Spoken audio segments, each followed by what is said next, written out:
Boa tarde a todos, acho que está abaixo. Tudo bem, queridos amigos? É uma alegria muito grande estar aqui, ver rostinhos conhecidos, alguns rostos desconhecidos, pessoal que está chegando pela primeira vez. Adoro vir nesse horário, era o meu horário de palestra e eu mudei esse ano, precisei mudar. Mas é uma alegria poder voltar aqui para falar desse tema tão importante, desse tema que, sem a gente perceber, ele é necessário, ele é essencial para todos nós. Prevenção ao suicídio. Valorização da vida. Todo mundo aqui já se sentiu cansado ou desanimado, como disse o irmão José na psicografia. Todo mundo já sentiu vontade de sumir em algum momento, não tenho dúvida. Talvez alguns de nós já tenhamos sentido vontades até mais fortes. Talvez alguns de nós já tenhamos até realizado atos com a intenção de sumir. E para a gente poder refletir sobre isso, nós precisamos pensar numa história linda da criação do universo. Precisamos pensar que só Deus é incriado, então só Deus existe desde sempre, e que de algum modo que a gente não consegue perceber, mas Ele criou tudo o que existe, criou todo o universo. E quando eu falo em todo o universo, é todo o universo mesmo. Eu não sei nunca quais são os números, se são bilhões, se são trilhões, porque chega uma hora, né, que passou de 1000, já não consigo contar ali, né? Não é verdade? Né? Até 1000 a gente conta, depois de 1000 dá uma preguiça, não é? Então, eu já não sei quantos são os planetas, os orbes, as galáxias, né? Os cientistas dão conta disso. Mas Deus criou todo esse universo. E toda essa criação de Deus acontece por conta do amor que Ele é. Por ser amor, o amor é prosperidade. O amor dá frutos. Quando você ama, é impossível você ficar parado. Quando você ama, você quer que aquele amor possa se derramar para além de você. E Deus, que é só amor, cria sem parar, porque ama. Ama toda a criação. E ama muito especialmente essa criação que somos nós. Que estamos seres humanos, mas que não somos propriamente seres humanos. Mas nós que somos espíritos. E por que eu posso dizer que Ele nos ama muito especialmente? Porque dentro de toda a criação que Ele fez, que a gente poderia ficar aqui uma tarde inteira tentando identificar, eu ia falar nas enciclopédias, tentando identificar no Google. Aí você já vê que eu não sou tão nova.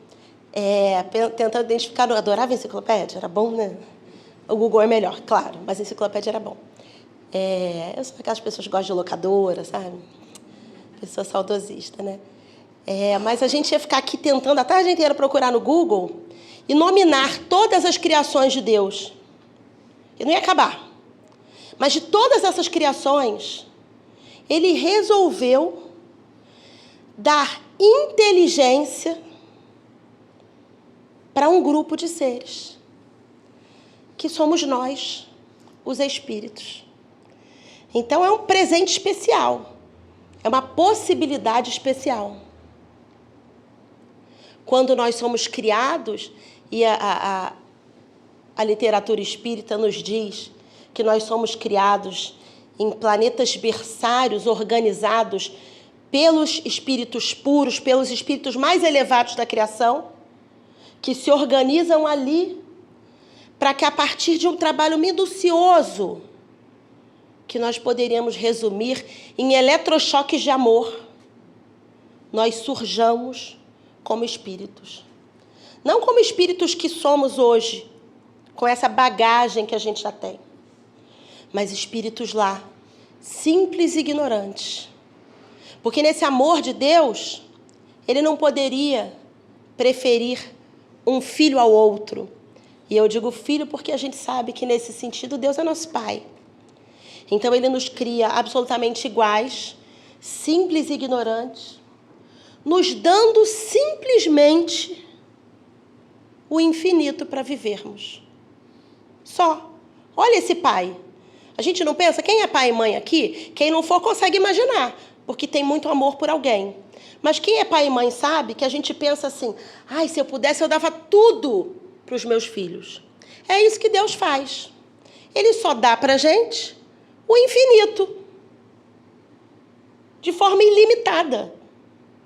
Não tem fim, porque nós, uma vez criados, não temos fim. Não teremos fim nunca. E aí Ele nos coloca para vivenciarmos as experiências como espíritos. E nós vamos vivenciando essas experiências e ganhando a oportunidade de aprender de forma intensiva nesse movimento que é a encarnação. Então, quando nós chegamos a um planeta, ganhamos um corpo assim de carne material, mais grosseiro, e temos aqui a oportunidade de vivermos uma personalidade que vai para além da individualidade que nós somos, nós estamos vivendo uma encarnação. E nós vivemos inúmeras encarnações, daí a doutrina espírita falar da reencarnação. Dessa necessidade que a gente tem de, para o nosso aprendizado acontecer de forma mais intensiva, nós estarmos continuamente reencarnando por um longo tempo, até que vai chegar um momento lá, muito lá na frente, que nós seremos espíritos puros e que não precisaremos mais reencarnar. Então, imagina esse pai que pega cada filho e que coloca numa escola, porque cada planeta, cada orbe onde a gente reencarna é como uma escola. Então, ele não deixa nenhum filho sem estudar. E ele não manda esse filho sozinho, porque haveria a possibilidade de algum de nós nos perdermos, resolvemos matar a aula, de alguma maneira nos dispersarmos. E Ele dá a cada um de nós um outro igual a nós, também filho dele, também espírito, também com razão, com a capacidade de pensar, que é o nosso guia espiritual. Para que a cada jornada dessa, de vinda para a escola, de encarnação, nós tenhamos um amigo garantido. Não há quem não tenha esse amigo. Claro que nós podemos granjear outros amigos, assim como nós fazemos vários amigos encarnados, nós também podemos, dependendo da nossa atuação, das tarefas nas quais a gente se envolva, nós podemos também trazer para perto de nós outros amigos espirituais. Mas nós temos esse guia espiritual, mentor, anjo de guarda, como se quiser chamar, que é o nosso amigo e que está ao nosso lado. É um amigo mais sabido do que nós, em termos intelectuais e morais, e que, portanto, tem aptidão para nos orientar, para nos auxiliar. Mas ele não muda o curso da nossa vivência, da nossa existência. Porque Deus, ao mesmo tempo em que nos deu aquele presente enorme da razão, Ele nos deu o livre-arbítrio. Ele nos deu a possibilidade de escolhermos.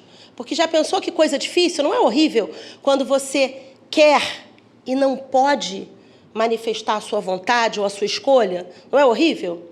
Porque se nós pensamos, nós temos essa possibilidade de escolhermos.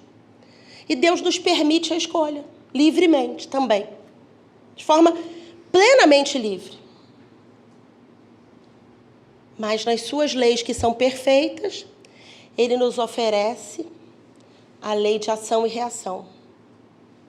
Que, num sentido, às vezes a gente pega como se fosse uma coisa pesada, né? Isso parece recado de mãe braba, né? Mãe braba que vai ameaçar, dizendo assim, vai lá, faz o que você quer, depois aguenta a consequência, né? Assim, mãe brava. Mas pensa nesse Deus amoroso dizendo assim, faz a escolha que você quiser.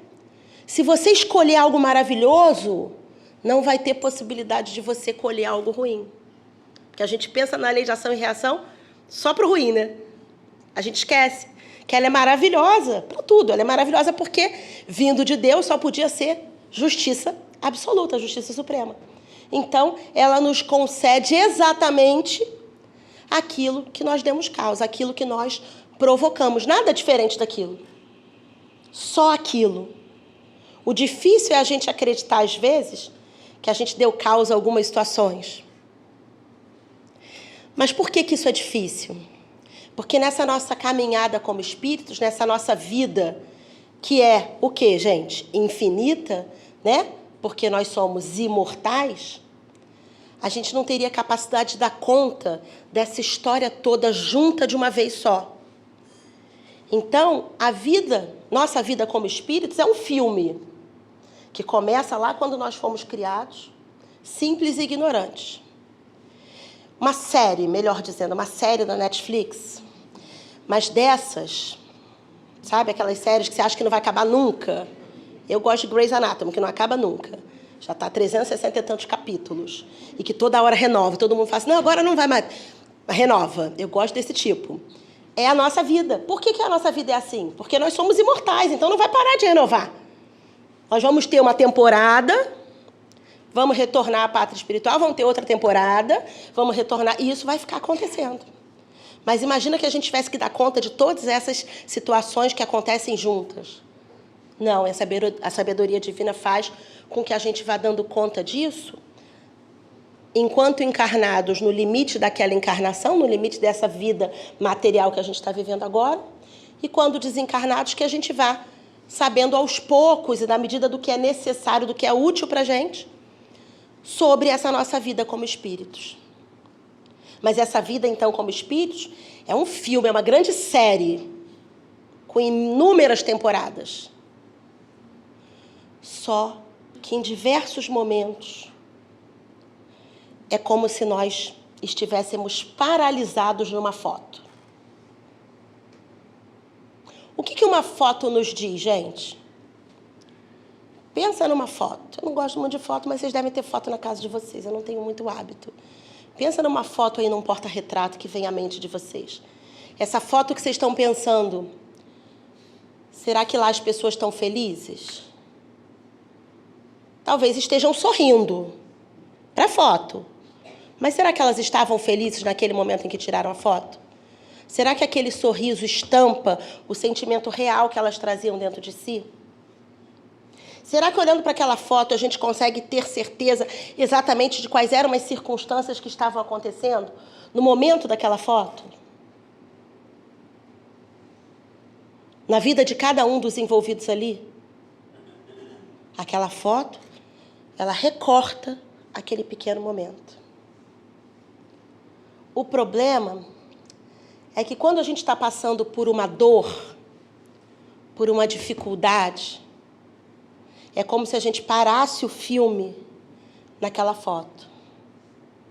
E a gente fica preso naquela dor. Porque dor dói. Não tem esse nome à toa. E todos nós vivenciamos dores. E vamos vivenciar outras dores. E é nesse momento em que a gente talvez esqueça tudo isso.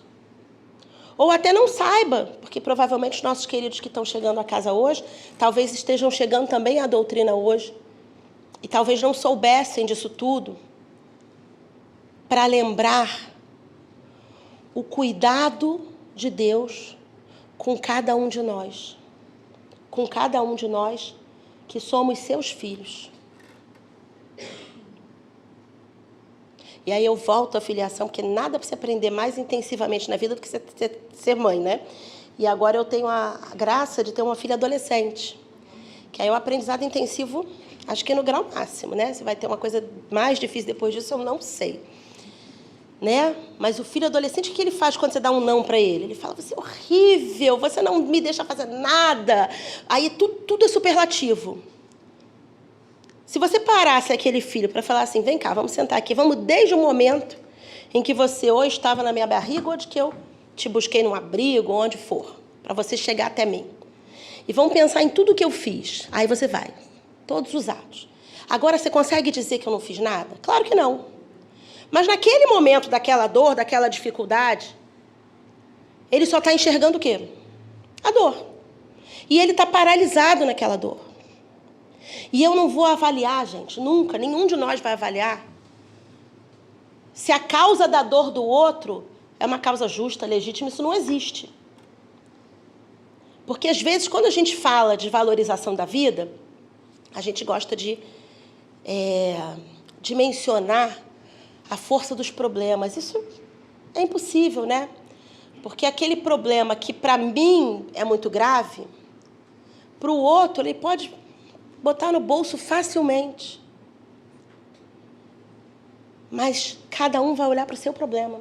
E por um motivo especial. Porque o seu problema, seja ele uma prova ou uma expiação, ou seja ele algum tipo de obstáculo que foi colocado para que você possa vencê-lo e não para te derrubar. Porque a prova existe para que a gente possa avançar. Então, a prova ela vem na medida do que a gente é capaz de ultrapassar. Ou se for uma expiação, se for um resgate de um descompasso meu com a lei divina anterior, esse anterior pode ser nessa vida ou pode ser em outra vida, mas provas e expiações existirão sempre. E a prova e expiação de cada um, pela justiça divina, é feita na medida daquele um. Né? Olha que coisa maravilhosa. Porque a prova do outro, talvez para mim, seja fácil. E aí eu ia passar muito fácil naquela prova, mas o objetivo é que eu avance um grau. Então ela tem que ser uma prova razoavelmente difícil. E imagina que eu tivesse que dar conta do descompasso do outro, que talvez tenha praticado um ato que eu considere mais grave do que eu pratiquei. Então, nada melhor na justiça divina do que nós recebermos, de forma absolutamente individualizada e customizada, a prova e a expiação. E aí tem gente aqui pensando assim, ah, não, mas então Deus errou na minha. Porque a minha veio com mais requinte de dificuldade do que a do outro. Não errou. Deus é justiça, sabedoria, inteligência suprema. A prova, a expiação que chegou a você, por mais difícil que ela possa parecer, e eu sei que há momentos, porque elas chegam para mim também, tá? Que às vezes a gente fica falando aqui, vocês acham assim, ah, não, a vida dela é mar de rosa. Não tem. Eu tenho uma filha chamada Maria Rosa só, é a única rosa que eu tenho no meu mar, e ela é cheia de espinhos. Fora isso, não tem mar de rosas. Então, a prova que chega a cada um de nós, ela pode ser difícil. A expiação que chega a cada um de nós, ela pode ser dura. Mas ela é algo que nós temos absoluta capacidade de darmos conta.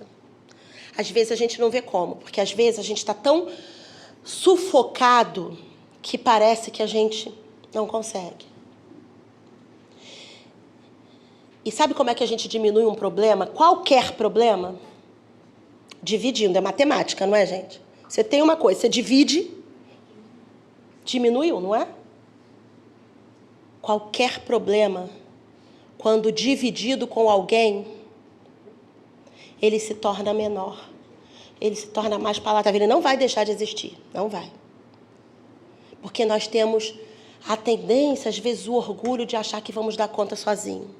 De termos vergonha, às vezes, de contar para o outro, de estarmos tão abalados, tão sensibilizados, que às vezes até para contar você fala, e como é que eu vou parar a vida do outro que já tem seus próprios problemas? Não vai parar, porque eu não vou parar a minha vida pelo seu problema, não vou, desculpa te contar isso. Não vou. Mas eu vou abraçar você quando você me disser isso. Eu talvez ofereça para você um panorama que você não consegue ver.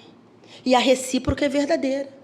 Porque quando eu estou atolada nas minhas dificuldades, seja ela uma doença, seja ela uma falência, seja ela um desemprego, seja ela uma traição, quando eu estou atolada nesses problemas, eu não enxergo nenhum panorama. E aí vem você e me diz, olha aqui, vê que tem uma coisa diferente. Porque nós não conseguimos estar felizes em todos os momentos. Nós todos conseguimos estar felizes em alguns momentos, não conseguimos? Hoje eu estou extremamente feliz de estar aqui. Hoje eu estou num dia bom. Terça-feira passada eu não estava num dia horrível. Estava num dia que, olha, se tivesse que fazer essa palestra na terça, acho que eu passava para outra. É assim com vocês ou só comigo? Com todos, né? Ainda bem, né? Porque senão ia dar uma reclamada com Deus. Não é o caso, né? Eu pedi, estava falando com o Luiz, que eu queria mostrar algumas coisas para vocês. Eu ontem, preparando o estudo, me veio algumas coisas que eu queria mostrar para vocês. E uma delas é essa. Luiz, você coloca o primeiro vídeo? Eu quero que vocês prestem atenção na letra dessa música. Se puder até colocar bem alto, Luiz. Presta atenção. Vocês devem conhecer.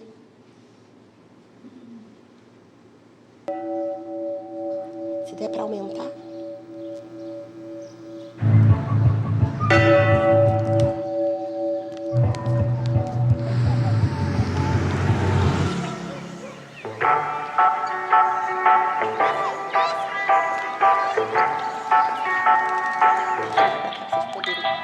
Eu já volto. Presta atenção, gente. Ouve a letra. Haverá um dia em que você não haverá de ser feliz. Sem tirar o ar, sem se mexer, sem desejar como antes sempre quis. Você vai rir sem perceber. Felicidade é só questão de ser. Quando chover, deixar molhar pra receber o sol quando voltar. Lembrará os dias que você deixou passar sem ver a luz. Se chorar, chorar é vão, porque os dias vão pra nunca mais. Melhor viver, meu bem, pois há um lugar em que o sol brilha pra você chorar, sorrir também e depois dançar na chuva quando a chuva vem. Melhor viver, meu bem, pois há um lugar em que o sol brilha pra você chorar, sorrir também e dançar na chuva quando a chuva vem. Tá bom, Luiz, vai abaixando aí. Depois eles ouvem, depois vocês ouvem no YouTube. Conheceu essa música? Linda, né? Ela se chama Felicidade. Porque tem dias que nós não haveremos de ser felizes. Às vezes, nós vamos passar vários dias assim. Às vezes isso não vai se resolver em uma semana. Às vezes vai demorar um mês. Às vezes aquela dor vai te acompanhar por toda essa encarnação. Mas há razões para nós sermos felizes apesar disso. Parece uma zombaria, mas não é.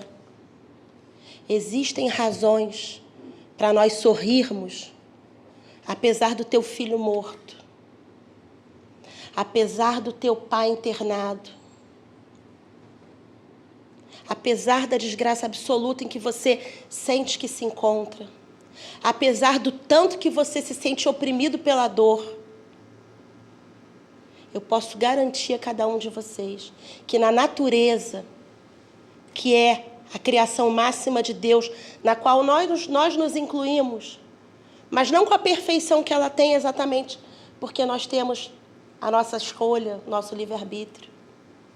Nós conseguimos encontrar todos os dias um motivo para sorrir. E aí nós devemos buscar o sentido para a vida. Viktor Frankl, um psicólogo que escreveu um livro chamado Em Busca do Sentido, narrando a experiência dele em campo de concentração, onde esteve, ele conta que percebeu como as pessoas que tinham algum sentido, que estavam com ele no campo de concentração, e que tinham algum sentido para a vida, qualquer que fosse o sentido, como elas tinham mais capacidade de sobreviver a toda aquela dor do que as que não tinham nenhum sentido. E aí é claro que a gente vai pensar assim, mas diante da dor que eu estou vivendo agora, eu não vejo nenhum sentido. Só que Deus é tão cuidadoso. Jesus é um irmão tão amoroso que a natureza continua existindo, mesmo quando a dor está aí. Então, mesmo diante dessa dor que está lançando o teu coração agora, um beija-flor continua voando e continua beijando as flores. Um bebê de 2 meses de idade continua fazendo aquele barulhinho bonitinho de bebê. Todo bebê é bonitinho. O sol brilha, a chuva cai, o mar tem aquele barulho, aquele cheiro que é renovador. Nada disso vai curar a dor que a gente está sentindo. Não vai. Mas tudo isso vai nos dar um pequeno sentido para nos mostrar que a vida continua. Ela continua a cada momento, em cada passo. A vida continua sempre, porque nós somos imortais. Nós precisamos seguir sabendo disso. Nós precisamos nos apegar. É o único momento em que o apego é bom, aos exemplos de Deus que estão na nossa frente a todo momento. Porque quando a gente não vê saída nenhuma, a natureza vê. A natureza é nosso grande exemplo. Então, acho que se a gente tiver que buscar um elemento mais forte na prevenção ao suicídio, é estarmos em contato com a natureza. O contato que for possível. Não precisa pensar assim, mas eu não tenho dinheiro, e aí eu não vou poder viajar para uma praia paradisíaca. Vai ali no canteiro, no meio da rua, e olha para a plantinha, para a florzinha, olha para a flor que nasce no meio do cimento da calçada, e que ela arruma uma força para nascer. E se apega àquilo. E se compromete a acompanhar aquela flor no dia seguinte, na semana seguinte. E talvez ela daqui a 10 dias já não esteja lá. Mas aí você escolhe outra. E você vai dando pequenos sentidos à sua vida quando você não conseguir dar sentidos grandes. Claro que o ideal é que nós tenhamos grandes projetos, grandes planos. Mas não é em todo momento da vida que isso nos é permitido. Há momentos em que só a gente conseguir respirar já é o plano mais difícil naquele dia. Então, percebe os teus pulmões, percebe como o teu corpo funciona. E mesmo que o teu corpo tenha alguma debilidade, alguma dificuldade material nele, mas ele funciona mesmo assim e tenta compensar essa dificuldade. Usa isso para saber do amor de Deus por você. Sai de você e vai para a natureza. Porque nós não estamos sós. Isso tudo não foi colocado à toa. Já pensaram? Que o céu não é azul porque é. Esse azul bonito. Tudo é bonito no nosso planeta e nós nem somos um mundo evoluído assim. Somos um planeta de prova e expiação ali, qualquer coisa. Mas tudo é bonito para que Deus se faça presente o tempo todo. E quando a gente está com essa dor muito grande, é difícil a gente chamar por Deus. É difícil, porque a gente fala assim, né? Fala pra gente, prevenção ao suicídio. Fala com Deus, pessoa que não é só acreditar em Deus. Mas vai na hora da dor você lembrar disso. Porque aí Deus está muito abstrato nessa hora, né? E é através dessas pequenas buscas que Deus se torna concreto. E que a gente vai percebendo que aquela imensa dor, assim como aquela planta que nasceu ali no meio do asfalto, essa dor também é um caminho de superação. Que a gente não consegue ver porque a gente está olhando para uma foto. Mas que daqui a um tempo, quando a gente estiver na outra temporada, que a gente olhar para essa temporada, a gente vai falar, gente, não é que daquela confusão toda teve um final feliz? Um final parcial, porque não tem fim. Mas o final é sempre feliz e nós somos cada vez mais felizes. Olha que coisa. Mas não é possível que eu tenha que ser feliz diante dessa condição tão dolorida que está sendo colocada para mim. Você vai ter ajuda. Você vai buscar ajuda. Você vai primeiro dizer para quem está do seu lado que você não está aguentando. Porque os pensamentos, eles começam a vir devagar. É um dia que você resolve não tomar banho. É um dia que você resolve não se alimentar. É um dia que você diz que você hoje não vai. E aí é um fim de semana que você não sai. E é quando isso ainda está assim no início, que a gente vai ter que dizer assim, fulano, eu não estou dando conta sozinho. E aí a gente vai procurar tudo, tudo, gente. A gente vai ao psiquiatra, a gente vai ao psicólogo, a gente vai ao tratamento espiritual, já pedir atendimento mediúnico, vem na reunião pública, vai no curso, vai a tudo, vai meditar, vai conversar com amigos que a gente quer passar por cima deles nesse dia, mas a gente vai.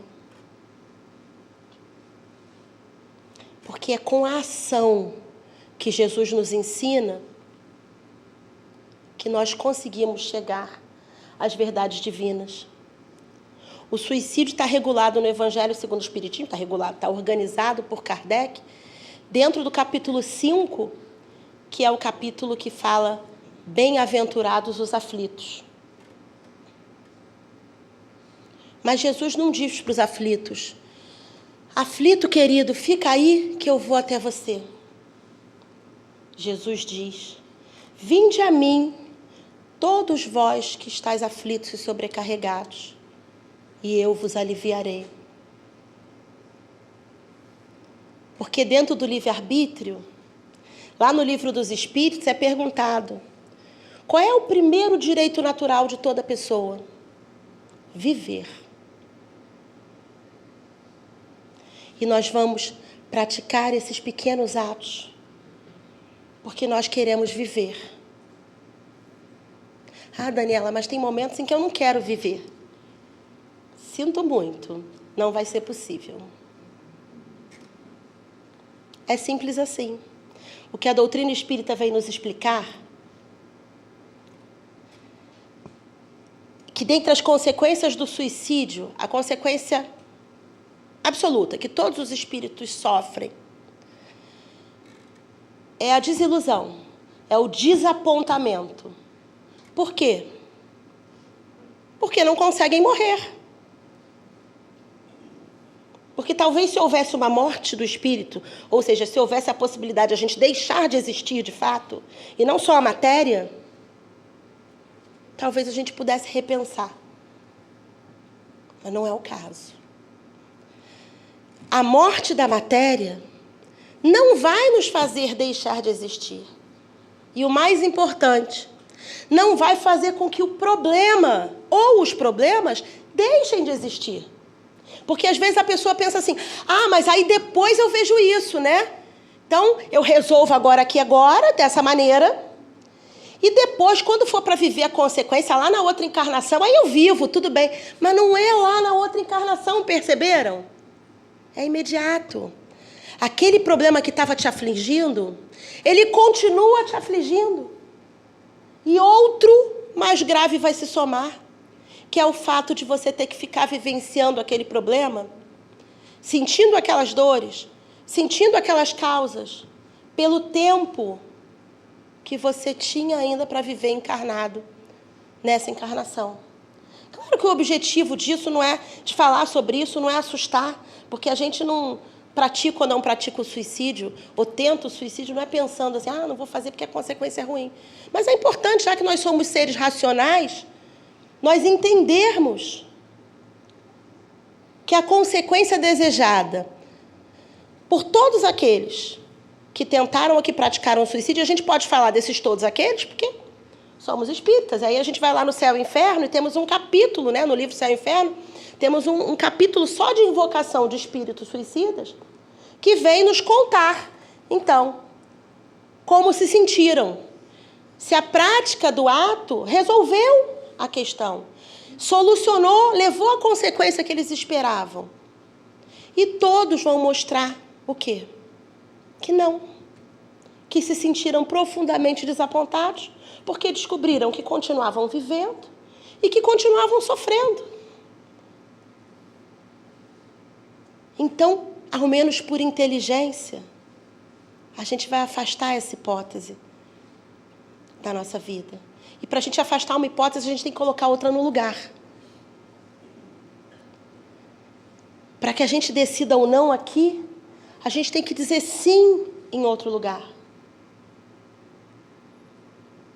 Porque o que Deus quer de nós é esse movimento nosso, dizendo que queremos ficar, dizemos que aceitamos ficar, que entendemos que nós vamos ficar e que essa dor aguda, ela vai passar, ela vai diminuir. Sempre passa, sempre diminui. Todos nós aqui, claro que agora, nesse momento, você pode estar vivendo um problema agudo desse e você não está enxergando essa dor diminuir. Mas todos nós já vivemos problemas graves anteriores e hoje olhamos para trás e conseguimos perceber que passou, ou que melhorou, ou até conseguimos agradecer aquele problema, por às vezes percebermos que aquilo que parecia o tormento máximo, a vergonha máxima, foi o que nos trouxe a um outro caminho, porque foi o momento em que a gente se direcionou para Jesus. Então, gente, como a gente disse aqui na evangelização no sábado, hoje não. Hoje a gente não vai embora. Hoje a gente fica. Paulinha já me deu 5 minutos, mas eu ainda não vou obedecer os 5 minutos. Vou obedecer só 7. Luiz, coloca para mim o segundo vídeo. Eu volto, Paulinha, eu volto. É rápido. São 2 minutos e 20. Presta atenção nisso. Se a sua infância não foi tão perfeita como você sonhou, e se os seus pais não te amaram como você acha que eles deveriam ter te amado, não desiste da vida.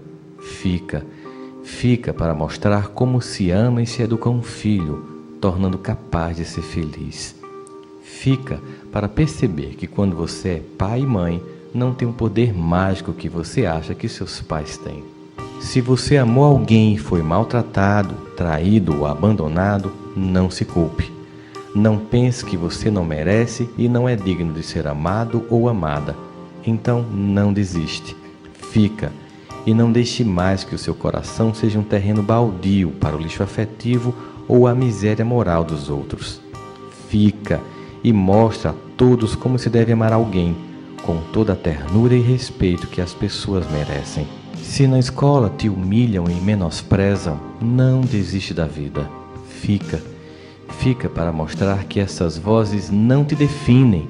Sabe de uma coisa? Eu vou te contar um segredo sobre essas pessoas que nos humilham e tentam nos destruir. Elas, na verdade, apenas apontam e projetam em nós a profunda dor e angústia que elas têm dentro delas mesmas. Então fica para mostrar como tratar dignamente os outros, projetando neles não apenas as nossas sombras, mas sobretudo a nossa luz. Se você acha que você não tem mais jeito, que não vale mais a pena viver, saiba que essa é a maior mentira na qual você acredita. Insista, não desista, fica. Eu já pensei em desistir, eu já planejei como desistir, mas resolvi ficar e tudo passou. Não teve mágica. A dor não passou no dia seguinte, também não passou no mês seguinte. Ela foi passando na sequência da vida. Eu fui ficando mais e mais forte. Acredite, vale a pena ficar e provar para todo mundo, e sobretudo para nós mesmos, que a vida vale a pena ser vivida. E se você me encontrar por aí, nas muitas palestras que faço, se puder, vá ao meu encontro e me dê um abraço e diz no meu ouvido que você ficou para provar que é possível ser feliz.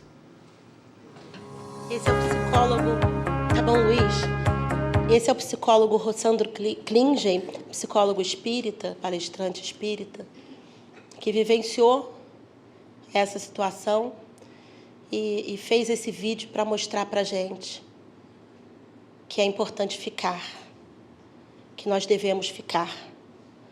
Sabemos que muitos queridos nossos foram, não conseguiram ficar. Muitos queridos nossos não deram conta da dor e fizeram uma partida antecipada. E tudo bem. Vai doer mais, vai ser mais difícil, mas eles são filhos de Deus como nós, amparados por Deus como nós. Têm direito a uma vida ilimitada e infinita como nós. Vão ter orientação para entender o que fizeram, vão ter a oportunidade, mais cedo ou mais tarde, de reviverem encarnados e de refazerem a história de vida. São amparados diretamente por Maria. Maria de Nazaré, Maria, mãe de Jesus. Esse espírito que sabe o que é dor, que teve o filho humilhado, flagelado, morto, o filho encarnado, da pior maneira, e que conhece a dor, e que se dedica a trabalhar diretamente com esses que, por causa da dor, decidiram não ficar.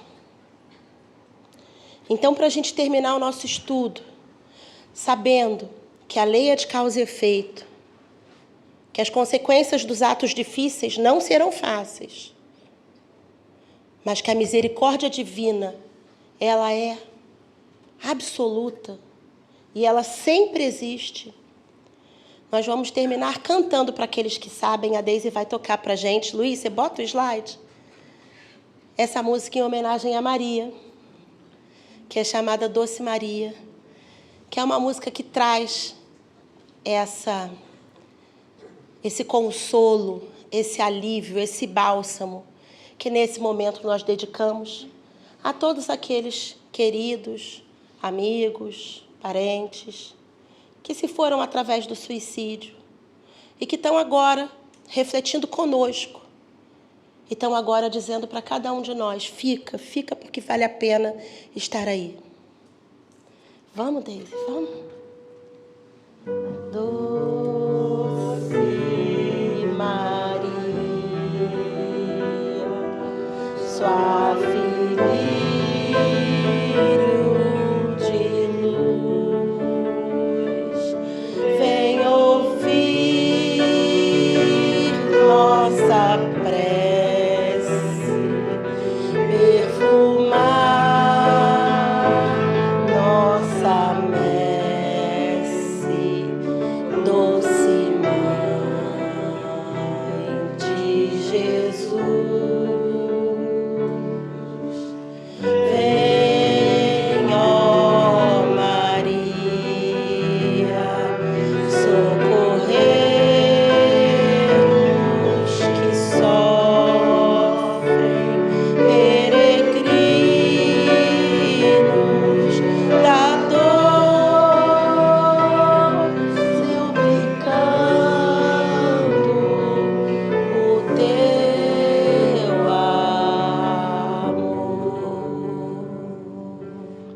Doce Maria, cheia de graça, vem ouvir este hino, amparando os enfermos com seu manto divino. Obrigada, Deise. Que possamos ficar e que possamos encontrar a cada dia um motivo para ficarmos felizes. Graças a Deus.